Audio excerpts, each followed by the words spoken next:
സംബന്ധിച്ചിടത്തോളം ഏറ്റവും പ്രധാനപ്പെട്ട ഒരു സമയങ്ങളിലൂടെയാണ് നമ്മളിപ്പോൾ കടന്നുപോയിക്കൊണ്ടിരിക്കുന്നത്. കഴിഞ്ഞ 5 വർഷത്തിന് ശേഷം അല്ലെങ്കിൽ പാർട്ടിക്ക് സംഘടനയ്ക്ക് നമ്മളെ ഏറ്റവും കൂടുതൽ ആവശ്യമുള്ള ഒരു സമയം കൂടിയാണ് ഏതൊരു തെരഞ്ഞെടുപ്പ് കാലഘട്ടം എന്ന് പറയുന്നത്. അതുപോലെ തന്നെ ഏറ്റവും വളരെ വ്യക്തമായ അല്ലെങ്കിൽ നമ്മൾ വളരെയധികം സൂക്ഷ്മമായി നിരീക്ഷിക്കേണ്ടതും ശ്രദ്ധ ചെലുത്തേണ്ടതുമായ ഒരു ഇലക്ഷനാണ് നമ്മുടെ ത്രിതല പഞ്ചായത്ത് ഇലക്ഷൻ എന്ന് പറയുന്നത്. മറ്റുള്ളതിന് പ്രാധാന്യം കുറച്ച് കാണുന്നതല്ല, എന്നിരുന്നാലും പ്രാദേശിക തെരഞ്ഞെടുപ്പുകൾ എന്ന് പറയുമ്പോൾ അതിന് അതിൻ്റെതായ പ്രാധാന്യം നമ്മൾ കൽപ്പിക്കേണ്ടതുണ്ട്. നമുക്കറിയാം, നമ്മൾ പ്രത്യേകിച്ചും ദേലമ്പാടി പഞ്ചായത്തിൻ്റെ അകത്തുള്ള നമ്മൾ കഴിഞ്ഞ 25 വർഷത്തോളമായിട്ട് ഭരണം അല്ലെങ്കിൽ പഞ്ചായത്തിന്റെ ഭരണം, ലോക്കൽ ബോഡി ഭരണം നമ്മുടെ കൈകളിലില്ല, നമ്മുടെ പ്രസ്ഥാനത്തിന്റെ കൈകളിലില്ല, നമ്മുടെ മുന്നണിയുടെ കൈകളിലില്ല. അതുകൊണ്ട് തന്നെ അതിന്റെ എല്ലാവിധ ഭവിഷ്യത്തുകളും അല്ലെങ്കിൽ എല്ലാ പോരായ്മകളും നമ്മൾ കാണുന്നുണ്ട്, അനുഭവിക്കുന്നുണ്ട്, മനസ്സിലാക്കുന്നുണ്ട്.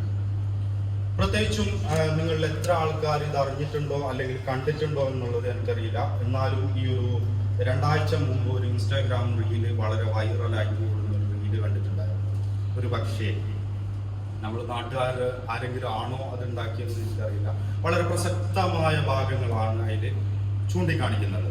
അതായത് അതിൽ പറയുന്ന അല്ലെങ്കിൽ പരാമർശിക്കുന്ന ഒരു ട്രഡീഷണൽ അല്ലെങ്കിൽ പഴമ കാത്തു സൂക്ഷിക്കുന്ന ഒരു ഗ്രാമം കേരളത്തിന്റെ ഇങ്ങേ തലക്ക് ഉണ്ട് എന്ന് പറഞ്ഞിട്ടാണ് ആ വീഡിയോ തുടങ്ങുന്നത്. ആ വീഡിയോ വിഷ്വൽസ് നോക്കിയാൽ നമുക്ക് മനസ്സിലാക്കാൻ പറ്റും. അതായത് കഴിഞ്ഞ 2000 തൊട്ട് വലിയ മാറ്റങ്ങളോ കാര്യങ്ങളോ ഒന്നും കാണാതെ എന്താണോ 2000, 1995 കാലഘട്ടങ്ങളിൽ നമ്മുടെ ഒരു പഞ്ചായത്ത് ഉണ്ടായിരുന്നത്, അതിൽ നിന്ന് മറ്റൊരു വ്യത്യാസങ്ങളും ഉണ്ടായിട്ടില്ല.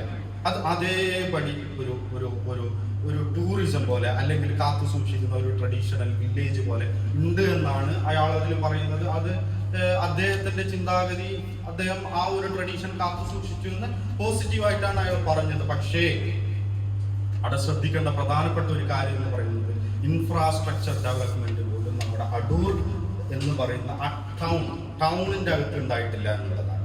അത് നമ്മൾ വിഷ്വൽസിലൂടെ നമ്മൾ കണ്ടതാണ്, മനസ്സിലാക്കിയതാണ്. അപ്പൊ അതിൽ തൊട്ട് ഞാൻ തുടങ്ങുന്ന കാര്യം എന്തെന്ന് വെച്ചാൽ, എന്താണ് 995? അതിൽ നിന്നും വലിയൊരു മാറ്റങ്ങളൊന്നും അല്ലെങ്കിൽ ആ 25-30 കൊല്ലത്തിന് ബാക്കിൽ നിന്ന് നമുക്ക് ഇന്ന് വരെ ബസ് കിട്ടിയില്ല. മനസ്സിലായില്ലേ? അത് ഓരോ വാർഡുകൾ തിരിച്ച് നമ്മൾ നോക്കിയാൽ തന്നെ നമുക്ക് മനസ്സിലാക്കാൻ പറ്റും. പ്രത്യേകിച്ച് നമ്മുടെ ഈ ഒരു സമീപകാലത്ത് ഉണ്ടായ ഒരു വികസനം എന്ന് പറയുന്നത് ഏകദേശം ഒരു 3-4 സംഭവങ്ങളെ നമുക്ക് വികസനങ്ങൾ വിളിക്കാം. അതിലൊന്ന്